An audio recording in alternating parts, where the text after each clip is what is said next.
Hello నమస్తే అండి. నేను doctor Greeshma, fertility specialist, 49 fertility centre, Kukatpally.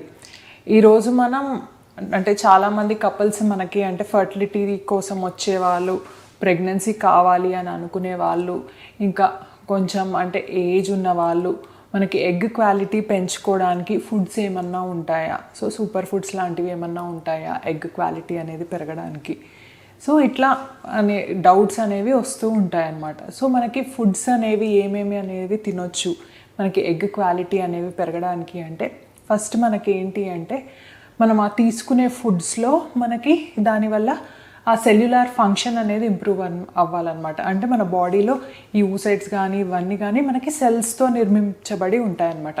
So ఆ సెల్ క్వాలిటీ ఇంప్రూవ్ అవ్వడానికి, సో ఆ హార్మోన్స్ అనేవి మనకి ఆ ఇంబ్యాలెన్స్ అనేది తగ్గడానికి, హార్మోన్ ప్రొడక్షన్ అనేది మనకి మంచిగా అవ్వడానికి, నెక్స్ట్ వచ్చేసి మనకు ఆ సెల్ చుట్టూ ఉన్న ఎన్విరాన్మెంట్ కూడా మంచిగా అవడానికి మనకి యాంటీ ఆక్సిడెంట్స్ అనేవి కావాలన్నమాట.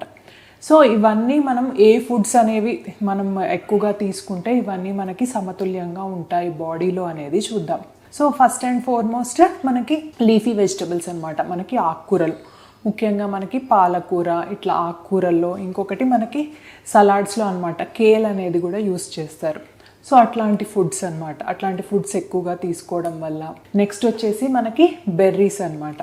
సో మనకి ఆకుకూరల వల్ల ఏంటి అంటే అవి ఐరన్ రిచ్ ఇవన్నీ ఉంటాయి కాబట్టి, ఫోలిక్ యాసిడ్ ఇవన్నీ ఉండడం వల్ల మన ఆ సెల్యులార్ సింథసిస్, డిఎన్ఏకి వీటన్నిటికీ అంటే మంచిగా ఉత్పత్తి అవ్వడానికి హెల్ప్ చేస్తాయి అన్నమాట.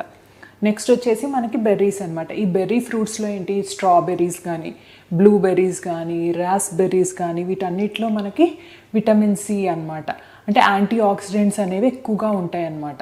అంటే సెల్లో మనకి ఈ ఆక్సిడెంట్స్ వీటికి అంటే ఈ బ్యాడ్ ఏవైతే ఉన్నాయో వీటిని ఫైట్ చేయడానికి అనమాట, కెమికల్స్ని ఫైట్ చేయడానికి యాంటీ ఆక్సిడెంట్స్ అనేవి మనకి చాలా అవసరం అనమాట. సో ఇవి యాంటీ ఆక్సిడెంట్స్ అనేవి ఎక్కువగా ఉంటాయి. నెక్స్ట్ వచ్చేసి మనకి ఈ అవకాడో ఫ్రూట్ అనేది కూడా చాలా మంచిదన్నమాట. సో ఈ అవకాడో ఫ్రూట్లో ఏముంటాయి అంటే గుడ్ ఫ్యాట్స్ అనేవి బాగుంటాయి అన్నమాట, అంటే మోనో అన్సాచురేటెడ్ ఫ్యాటీ యాసిడ్స్ ఇవన్నీ బాగుంటాయి దీంట్లో. సో అట్లా ఈ అవకాడో ఫ్రూట్ కానీ మనకి. నెక్స్ట్ వచ్చేసి ఈ నట్స్, సీడ్స్ అనమాట. ఈ నట్స్ సీడ్స్లో ముఖ్యంగా మనకి వాల్నట్స్ ఇవి మంచివి, ఆ తర్వాత ఆల్మండ్స్ అనమాట. Next flax seeds. సో ఇవన్నీ కూడా మనం మన డైట్లో ఇన్కార్పొరేట్ చేసుకున్నాం అనుకోండి, చియా సీడ్స్ ఇట్లాంటివి, దీనివల్ల కూడా మనకి యాంటీ ఆక్సిడెంట్స్ కానీ, సో ఈ ఒమేగా 3 రిచ్ అంటే గుడ్ ఫ్యాట్స్ కానీ ఎక్కువ ఉత్పత్తి అవ్వడం వల్ల మనకి ఏంటి అంటే ఈ హార్మోన్ బ్యాలెన్స్కి వీటన్నిటికి కూడా మనకి హెల్ప్ చేస్తాయి అన్నమాట.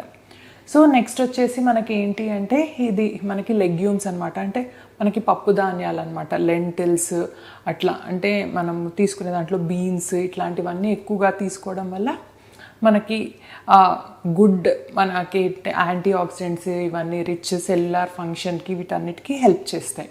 సో ఇంకొకటి ఇంపార్టెంట్ ఏంటి అంటే మనకి ప్రోటీన్స్ అనమాట. ఎగ్స్ అనేవి మంచిగా తీసుకోవడం వల్ల కూడా మనకు ఆ కోలిన్ అనేది బిల్డ్ అయిపోయి గుడ్ ఫ్యాట్స్ అనేవి బిల్డ్ అయిపోయి హార్మోన్ ప్రొడక్షన్స్కి వాటికి అన్నిటికీ హెల్ప్ చేస్తుందన్నమాట.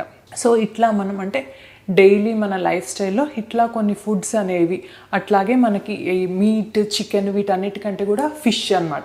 ఈ ఫిష్ అనేది తీసుకోవడం వల్ల కూడా omega 3 fatty acids, good fatty acids, so antioxidants, so ఇవన్నీ మనకి బాడీలో మనకి పుష్కలంగా దొరుకుతాయి అన్నమాట.